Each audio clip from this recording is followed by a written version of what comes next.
കാരുണ്യാഭിഷേകം, ആരാധിക്കുന്ന ജീവിതങ്ങൾ, കാരുണ്യാഭിഷേകം, കാരുണ്യാഭിഷേകം. പ്രിയനിറഞ്ഞവരെ, മത്തായിയുടെ സുവിശേഷം 12-ാം അധ്യായം 46 മുതൽ 50 വരെയുള്ള വാക്യങ്ങളിൽ ആരാണ് എൻ്റെ അമ്മയും സഹോദരങ്ങളും എന്നുള്ള ചോദ്യത്തിന് ഈശോ വളരെ ലളിതമായി കൊടുക്കുന്നൊരു മനോഹരമായ ഉത്തരവുണ്ട്. സ്വർഗസ്ഥനായ പിതാവിൻ്റെ ഇഷ്ടം നിറവേറ്റുന്നവരാണ് എൻ്റെ അമ്മയും സഹോദരങ്ങളും. പ്രിയനിറഞ്ഞവരെ, കുടുംബ ബന്ധങ്ങളിൽ നമ്മൾ പുലർത്തേണ്ട വീക്ഷണത്തെക്കുറിച്ച് ഈശോ വളരെ വ്യക്തമായി ഈ വചനത്തിലൂടെ പഠിപ്പിക്കുകയാണ്. ബന്ധങ്ങളൊക്കെ ഒരുപാട് സങ്കീർണമായിക്കൊണ്ടിരിക്കുന്ന ഒരു കാലഘട്ടത്തിലൂടെ നമ്മൾ കടന്നു പോവുകയാണ്. രക്തബന്ധങ്ങളിലെല്ലാം തന്നെ നിസ്സാരമായ ചെറിയ ഒരു അസ്വസ്ഥതയുടെ പേരിലോ തെറ്റിദ്ധാരണ പേരിലോ പരിപൂർണമായും ബന്ധങ്ങൾ വിച്ഛേദിച്ചു പോകുന്ന ഒരു കാലഘട്ടം. ഇവിടെ ഈശോ ഈ വചനത്തിലൂടെ നമ്മോട് പറയുന്നു, നമ്മുടെ ബന്ധങ്ങളെയെല്ലാം തന്നെ ദൈവത്തിനു മുമ്പാകെ ഒന്ന് വിലയിരുത്തുക. ആരുടെ ഇഷ്ടം നിറവേറ്റുവാനുള്ള തത്രപ്പാടിലാണ് നമ്മളൊക്കെ. കൂട്ടുകാരൻ്റെയോ കൂട്ടുകാരിയുടെയോ സഹപ്രവർത്തകൻ്റെയോ മേലധികാരിയുടെയോ, എൻ്റെ ചുറ്റുപാടുള്ള മനുഷ്യരുടെ ഇഷ്ടം നിറവേറ്റിക്കൊണ്ടാണ് എൻ്റെ ബന്ധങ്ങളെ ഞാൻ ക്രമീകരിക്കുന്നതെങ്കിൽ തീർച്ചയായും ഇന്നല്ലെങ്കിൽ നാളെ അത് പരാജയപ്പെട്ടു പോകും. മറിച്ച് ദൈവത്തിൻ്റെ ഇഷ്ടം നിറവേറ്റിക്കൊണ്ടാണ് നിൻ്റെ ബന്ധങ്ങളെ നീ ക്രമീകരിക്കുന്നതെങ്കിൽ തീർച്ചയായിട്ടും ആദ്യം ചില തടസ്സങ്ങളും അസ്വസ്ഥതകളും തോന്നിയാലും ഒരു വിജയകരമായ ദൃഢമായ ബന്ധങ്ങളെ പടുത്തുയർത്തുവാനായിട്ട് അതുവഴി നിനക്ക് സാധിക്കും. പലപ്പോഴും ഇങ്ങനെയുള്ള ബന്ധങ്ങൾ അകന്നു പോകുന്നതിൻ്റെ പിറകിൽ നമ്മുടെ തന്നെ ചില അഹന്തയുടെ കാരണങ്ങളാകാം. എനിക്ക് എൻ്റെ സ്വന്തം കാലിൽ നിൽക്കാൻ സാധിക്കും, എനിക്ക് ആരുടെയും സഹായം വേണ്ട, എനിക്ക് എൻ്റേതായിട്ടുള്ള ചിന്താഗതികളുണ്ട്, ഞാൻ പറയുന്നത് ശരിയെന്നൊക്കെയുള്ള ചിന്തകളിലൂടെ നമ്മുടേതായ വ്യക്തിപരമായ സ്വാർത്ഥതയുടെ മേഖലകളിലേക്ക് മുഴുകുമ്പോൾ അവിടെ സ്വന്തം ഇഷ്ടം പ്രാവർത്തികമാക്കാനുള്ള തത്രപ്പാടിൽ ബന്ധങ്ങളെല്ലാം തന്നെ അറ്റുപോകും.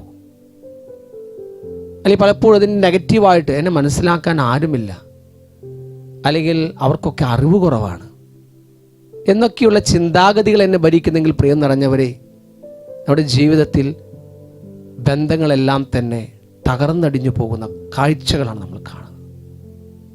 ദൈവത്തിൻ്റെ ഇഷ്ടം നിറവേറ്റിക്കൊണ്ടാണ് ഞാൻ എൻ്റെ ജീവിതത്തിൻ്റെ ബന്ധങ്ങളിലൂടെ കടന്നു പോകുന്നെങ്കിൽ എന്തെല്ലാം പ്രശ്നങ്ങളും അസ്വസ്ഥതകളും കടന്നു വന്നാലും അതിനെയൊക്കെ മനസ്സിലാക്കി വേർതിരിച്ചറിഞ്ഞ് വിവേകത്തോടുകൂടി ആ ബന്ധങ്ങളിലുള്ള അസ്വസ്ഥതകളെ എളിമ നിറഞ്ഞ മനസ്സോടുകൂടി പരസ്പരം കൊടുത്തും ക്ഷമിച്ചും പൊറുത്തും സ്നേഹത്തിൻ്റെ നല്ല ഊഷ്മളമായിട്ടുള്ള ബന്ധങ്ങൾ സൃഷ്ടിക്കുവാനും രൂപപ്പെടുത്തുവാനും നമുക്ക് സാധിക്കും. കാരണം ബന്ധങ്ങൾ അകന്നു പോകുമ്പോൾ മനുഷ്യൻ്റെ ജീവിതത്തിൽ സ്നേഹത്തിൻ്റെ ആ ഒരു ആഴമേറിയ കൃപ നഷ്ടപ്പെട്ടു പോകും. ബന്ധങ്ങളിലൂടെയാണ് ഒരു നിസ്വാർത്ഥമായ സ്നേഹത്തിൻ്റെ കൃപയിൽ വളരുവാൻ നമുക്ക് സാധിക്കുക.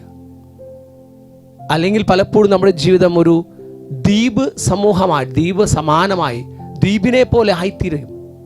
ഒറ്റപ്പെടുന്ന ഏകാന്തതയുടെ ലോളിനെസ് ഒക്കെ ഒരുപാട് അനുഭവിക്കുന്ന വ്യക്തികളായിട്ട് നമ്മൾ മാറും. ഒരു നിമിഷം ദിവ്യകാനീശ്വരന് മുമ്പിലിരുന്ന് ശാന്തമായി നമ്മുടെ ജീവിതത്തെ ധ്യാനിക്കാൻ പ്രിയം നിറഞ്ഞവരെ, ഈശോയെ, ഞങ്ങളുടെ ജീവിതങ്ങൾ ഇതാ പൂർണ്ണമായി അങ്ങയുടെ മുമ്പിലേക്ക് സമർപ്പിക്കുന്നു.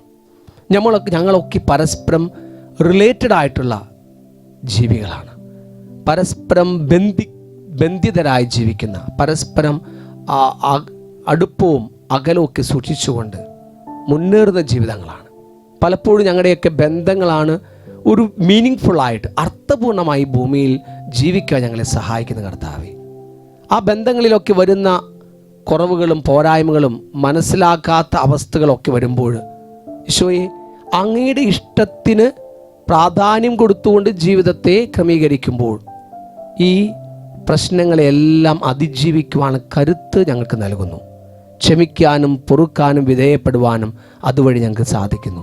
നല്ല ഊഷ്മളമായ ബന്ധങ്ങൾ രൂപപ്പെടുത്തിക്കൊണ്ട് സ്നേഹത്തിൽ ജീവിക്കുവാനായിട്ട് ഒരു അർത്ഥപൂർണമായ ജീവിതം ഭൂമിയിൽ നയിക്കുവാൻ അതുവഴി ഞങ്ങൾക്ക് ഏവർക്കും സാധിക്കുന്നു. ഈശോയെ, ഞങ്ങളേവരെയും അനുഗ്രഹിച്ചങ്ങ് ആസ്വദിച്ചാലും. യേശുവേ നന്ദി, യേശുവേ സ്തുതി, യേശുവേ സ്തോത്രം, യേശുവേ മഹത്വം. ഹാലലിയ ഹാലലിയ ഹാലലിയ ഹാലലിയ. ദൈവമേ അളങ്ങി ആരാധിക്കുന്നു, സ്തുതിക്കുന്നു, നന്ദി പറയുന്നു. യേശുവേ അളങ്ങി ആരാധിക്കുന്നു, സ്തുതിക്കുന്നു, നന്ദി പറയുന്നു. ഹല്ലേലൂയ. Thank you Jesus, praise you Jesus. യേശുവേ നന്ദി, യേശുവേ സ്തുതി, യേശുവേ സ്തോത്രം, യേശുവേ മഹത്വം. ഹല്ലേലൂയ ഹല്ലേലൂയ ഹല്ലേലൂയ ഹല്ലേലൂയ. ആരാധന ആരാധന ആരാധന. യേശുവേ നന്ദി, യേശുവേ സ്തുതി, യേശുവേ സ്തോത്രം, യേശുവേ മഹത്വം. ഹല്ലേലൂയ. ആരാധന ആരാധന ആരാധന ആരാധന ആരാധന ആരാധന. യേശുവേ നന്ദി, യേശുവേ സ്തുതി, യേശുവേ സ്തോത്രം, യേശുവേ മഹത്വം.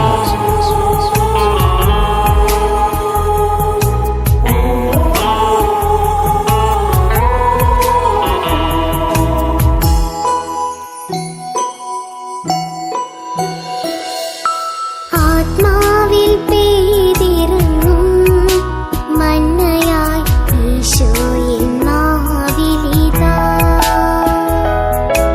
അകതാരിൽ അലിഞ്ഞു ചേരും അപ്പമായി ഈശോയിൽ നാവിലിതാ. സ്നേഹമായി എന്നെ തഴുകിടും, കാരുണ്യമായി എന്നെ കരുതിടും.